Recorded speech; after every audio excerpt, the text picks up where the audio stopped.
Egypt, land of sun, sand, and the life-giving Nile. Along its banks, a mighty civilization rose, building pyramids and temples for their god-kings, the pharaohs. South of the pyramids lies the Valley of the Kings, a place hiding secrets beneath the sand. Archaeologists thought the valley was exhausted, until Howard Carter searched for a lost boy king, Tutankhamun. The Valley of the Kings was about to reveal its most astonishing secret. The legend was about to begin. Howard Carter was relentless. For years, he and his patron Lord Carnarvon dug under the scorching sun, sifting through rubble and disappointment. Season after season, they found only fragments, never the lost king. Carnarvon's patience and money were running out. In 1922, he gave Carter one last chance. Carter focused on a small, overlooked patch near Ramesses VI's tomb, buried under ancient debris. It was a desperate gamble. In November, Carter's team began clearing the area. Days passed with nothing but dust and doubt. Carter felt the weight of failure, but refused to quit. He urged his men to keep digging, inch by inch. The fate of his career, and the hope of finding Tutankhamun, hung in the balance. Every shovel of sand was a final shot at history. The valley was silent, the world unaware. Carter's belief was all that remained. He pressed on, determined to uncover what others had missed. The moment of truth was near. The sands held their breath. Carter's quest was about to change everything. The lost king was waiting. Destiny was just beneath their feet. November 4th, 1922. Everything changed. A worker's shovel struck something hard, a step, carved into bedrock. Carter's heart raced as he brushed away the sand, revealing a staircase descending into darkness. 16 steps led to a sealed doorway, marked with ancient royal seals. The door was intact, untouched for centuries. Carter made a small hole, shining a light inside. He saw a passageway packed with rubble, a sign the tomb had been resealed long ago. Hope surged. Could this be the lost tomb? Carter knew he couldn't proceed alone. He ordered the staircase reburied to keep the discovery secret. Then he sent a telegram to Lord Carnarvon. At last have made wonderful discovery in valley, a magnificent tomb with seals intact. For over 2 weeks Carter guarded the site, waiting anxiously for Carnarvon's arrival. The world was still unaware. Carter imagined what treasures, or disappointments, might lie beyond that door. The greatest archaeological find of the century was within reach. The valley's silence was electric with anticipation. Carter's patience was about to be rewarded. The secret of the steps would soon be revealed. The sands of time were shifting. The world was on the edge of a new chapter in history. The tomb of Tutankhamun was about to be opened. The adventure was just beginning. The world would soon know wonderful things. November 26th, 1922. Carter, Carnarvon, and Lady Evelyn stood at the threshold. Carter pierced the sealed door, candle in hand. At first, only darkness. Then, as his eyes adjusted, a glint of gold. "Can you see anything?" Carnarvon whispered. Carter replied, awestruck, "Yes, wonderful things." The antechamber was packed with treasures, golden chariots, animal-shaped couches, ornate chairs, and sealed chests. It was as if a royal palace had been squeezed into one room. Gold shimmered everywhere, untouched for millennia. The tomb was almost perfectly intact, a time capsule from ancient Egypt. Carter's team spent months cataloging and removing each fragile artifact.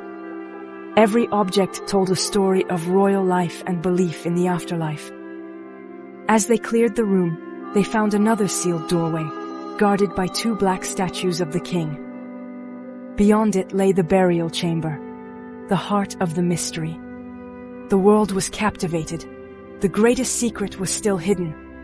The boy king's final resting place awaited. The discovery was far from over. The legend was growing. February 1923. Carter opened the burial chamber as the world watched. Inside, a massive golden shrine filled the room, surrounded by walls painted with scenes of the afterlife. The shrine was only the beginning. Inside were 3 more, each nested within the other. At the core, a stone sarcophagus held 3 coffins, the innermost made of solid gold. It weighed over 240 pounds, a masterpiece of ancient craftsmanship. Inside, the mummy of Tutankhamun, adorned with jewels and the iconic golden death mask. Tutankhamun had been a minor, boy king, ruling from age 9 to 19. His reign was brief, but his tomb was a treasure trove, untouched by time or thieves. The discovery revealed the wealth, artistry, and beliefs of ancient Egypt like never before. Thousands of objects told the story of a young king's life and his journey to eternity. Tutankhamun, once forgotten, became the most famous pharaoh in history. The world was mesmerized. The tomb's secrets changed our understanding of Egypt forever. The boy king's legacy was reborn. The golden mask became a symbol of ancient wonder. The Valley of the Kings had given up its greatest prize. The legend of Tutankhamun was sealed for all time. The world would never forget his name. The mystery of the boy king had finally been unveiled. The world rejoiced at the discovery, but soon, whispers of a curse spread. Newspapers fueled the legend. Anyone who disturbed the tomb would suffer a terrible fate. The first victim was Lord Carnarvon, who died from an infected mosquito bite just months after the tomb was opened. At the moment of his death, Cairo's lights reportedly went out, and his dog in England died suddenly. The public was enthralled. Was this the pharaoh's revenge? Rumors grew. A warning tablet, a deadly curse, mysterious deaths. No such tablet was ever found, but the story was irresistible. Each new misfortune was blamed on the curse. The legend took on a life of its own. The world watched in fear and fascination. The curse became as famous as the tomb itself. The boy king's anger, real or imagined, haunted the headlines. The line between fact and fiction blurred. The myth of the curse was born. The discovery's shadow was as powerful as its light. The world was spellbound.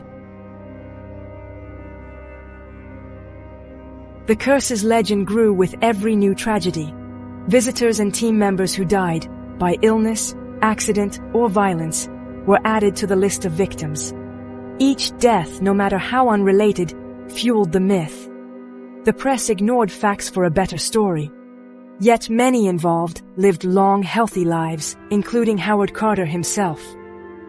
The curse became pop culture. Books, movies, endless speculation. Skeptics pointed out the exaggerations, but the legend endured. The boy king's tomb was now a story for the ages. Scientists offered rational explanations. Lord Carnarvon's death was due to infection, not magic. Some theorized ancient tombs held dangerous molds or toxins, but evidence was thin. Studies showed no unusual pattern of deaths among those who entered the tomb. Most lived long lives. Carter himself survived another 17 years.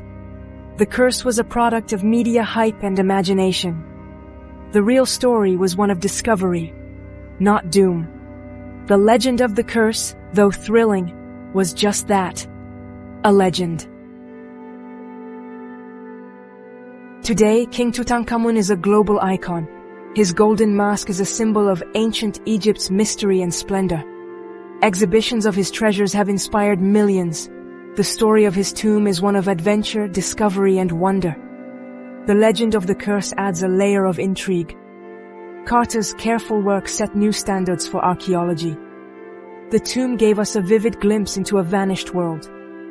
Tutankhamun's legacy is the enduring power of the past to fascinate us. The boy king, once forgotten, is now immortal. His story will echo through history for generations to come.